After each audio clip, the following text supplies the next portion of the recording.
Ikaze nongeye gusuhuza abakurikira YouTube channel yanjye yitwa Isi Yacu TV, nkwibutsa niba utakanda subscribe umwanya ni uyu nguyu kugira ngo dukomeze kwiga ikoranabuhanga. So umunsi nkuzaniye iki? Nk'ibisanzwe ngenda mbereka utuntu n'utundi tugenda duhura natwo mu buzima bwacu bwa buri munsi, haba kuri telefone cyangwa se kuri mashini cyangwa se n'izindi application z'ingenzi. Nk'urugero hari ibintu byinshi nagiye mbakorera kuri YouTube akenshi na kenshi nkagenda mbereka nk'utuntu n'utundi. Uyu munsi rero ntabatindiye ngiye kubereka mu gihe waba waborotse simukadi yawe wayijugunye. Ubu rero ntabwo ari ngombwa mu gihe waborotse simukadi yawe ntabwo ari ngombwa kuyijugunya. Rero hari kode nyinshi tuba dufite muri telefone ariko tukaba tutazi icyo zivuze. Ese ni gute mu gihe waborotse simukadi yawe ushobora kuba wakongera ukayikoresha ikongera guhamagara bitabaye ngombwa yuko uswapisha? Ese biba byagenze bite? Ese bikorwa gute? Bikemurwa gute? Ikaze muri kumwe na DJ Bayingana ku Isi Yacu TV. Nk'ibisanzwe ngenda mbereka ibintu tugenda dukora mu matelefone yacu cyangwa se tuba dufitemo tutabizi. Uno munsi rero si ngombwa kwirirwa dukoresha interineti.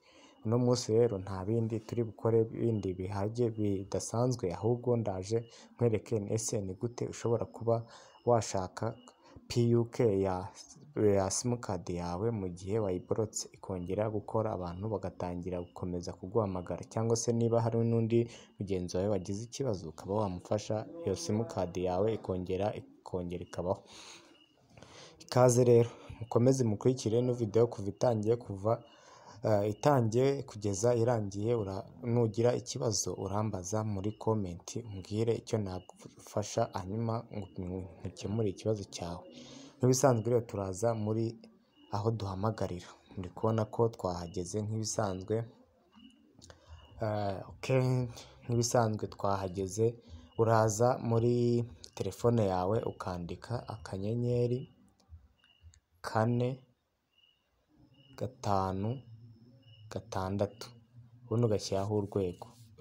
Ni ukuvuga ngo ndi kugenda mbikora nitonze kugira ngo umuntu ataza kuvuga ngo hari step wenda ntamweretse cyangwa se nasimbutse atabonye. Nanditse akanyenyeri 4 5 6 urwego. Nk'ibisanzwe ibi ngibi dusanzwe tubibona. Wenda murabona ko mfite simukadi 1 na 2. Wenda nshobora kuba nashyiramo, reka nkande kuri simukadi ya mbere, reka nkandeho. Then murabona ngo ikaze kuri MTN promo, pake za interinete, pake zo guhamagara, mobile money, pake za euro, serivisi zindi. Nta handi rero turi bwirwe tujya uretse muri serivisi zindi. Vuga ngo birino ni ibintu bisanzwe ugenda urabona muri telefone yawe rwose, ntago ariko kuba utabizi ntago wabikoresha cyangwa se wabikora. Twebwe rero turaza twishyiremo 6, turangiza duhite dukanda send. Noneho murebe bwa mbere batubwiye ngo kwiyandukuza kuri serivisi, gusaba kode PUK, ihereze mitiyu, guhabwa setting za interinete, imikoreshereze ya inite, pake ya BlackBerry ndetse n'ibindi byinshi cyane. Twebwe icyo dushaka ni ukumenya kode ya PUK ya simukadi yacu. Urahita uza ushyiremo 2. Ubwo twebwe turi gusaba kode ya PUK. Mwibuke yuko ni muri gihe simukadi yacu twagize gute, twayiborotse. Hano twatinze biravamo, reka twongere twihute.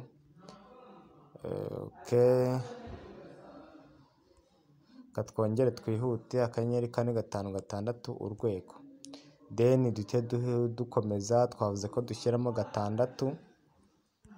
Then ugahita ushyiramo gusaba kode ya PUK ni 2. Niyo birengeje umunota nyine bishobora kuba byagira gute byavamo. Naravuze ngo shyiramo nimero ya telefone. Ni ukuvuga ngo mu gihe ya telefone ya simukadi wayiborotse ntabwo ari wakoresha, ahubwo ureba indi telefone ukoresha. Reka dushyiremo nomero ya telefone nshaka kurebera PUK yayo. Ni ukuvuga ngo mu gihe rero iyo simukadi wayiborokeye muri telefone ngo shyiramo nimero y'indangamuntu. Vuga ngo nomero y'indangamuntu ushyiramo ni ya yindi wayibarujeho. Ino simukadi cyangwa se iriya nomero ushyizemo niyo nayibaruje. Reka nyishyiremo.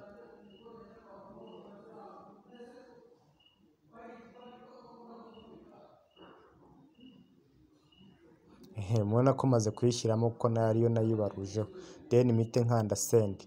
Noneho uvuga ngo kode ya PUK wasabye ni ngiri imibare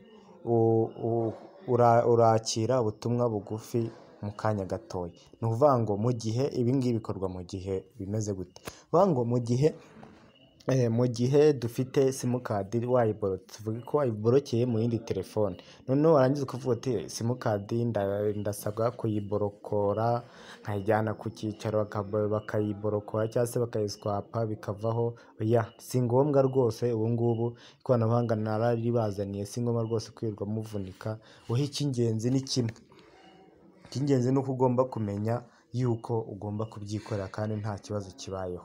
Ni ukuvuga ngo rero nk'ibisanzwe, ni ukuvuga ngo akandi kantu ugomba kumenya, mu gihe telefone ariyo wayiborokeyemo ntabwo ariwe wabikoraho, ahubwo wowe uhita uza ukareba mugenzi wawe ukamutira nka telefone, noneho wamara kuyimutira ugahita umubwira uti ntiza, noneho warangiza ukandika akanyenyeri 4 6 urwego, noneho twibukiranya ko bino ubikorera kuri telefone yindi yagize gute, ku yindi telefone itari ya yindi wakoreye, sibyo?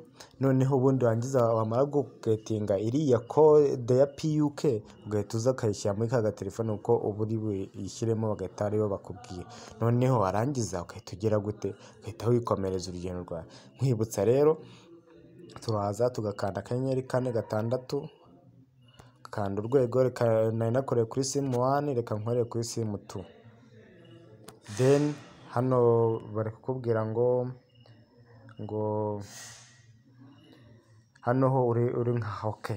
Nk'ubu urabona hano batubwiye ngo 5 iki byose, ariko hano ho ntago ari byo, kubera ko hano naho nzabereka ukundi kuntu ushobora kuba wabikora. Vuga ngo ushobora kuba wakoresha n'iyi ngiyi nayo byakunda, ngo balance yayo usigaranye, hindura nimero yanjye.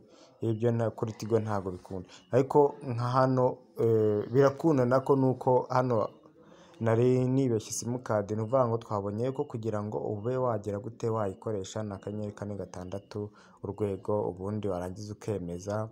Wamara kwemeza ugahita ushyiramo 6, wamara gushyiramo 6 ugahita ushyiramo 2, wamara gushyiramo 2 ugahita ushyiramo nomero ya telefone ushaka gukoresha cyangwa se waborotse. Okay, then iyo umaze kuyishyiramo uhita ushyiramo nomero y'indangamuntu ibaruyeho, reka nayo tuyishyireho.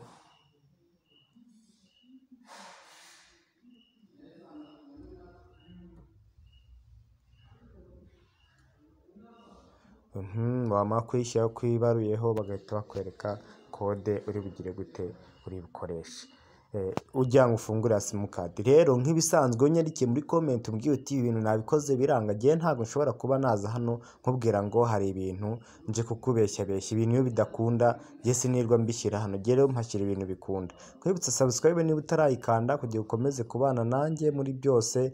Mwari kumwe DJ Bayingana, dukomeze kubana muri byose. Niba ino video wayikunze ukande share, ukande like ndetse na comment ku cyo wumva wifuza ko twazakuganiriraho. Nta handi rero wasanga ikoranabuhanga ngendanwa uretse kuri YouTube channel yanjye yitwa SH TV. Bye bye. Mwari kumwe na DJ Bayingana, nawe ubutaha kubyo muzambwira tuzaganira, nkuko bino nabyo hari abari babinsabye. Bye bye.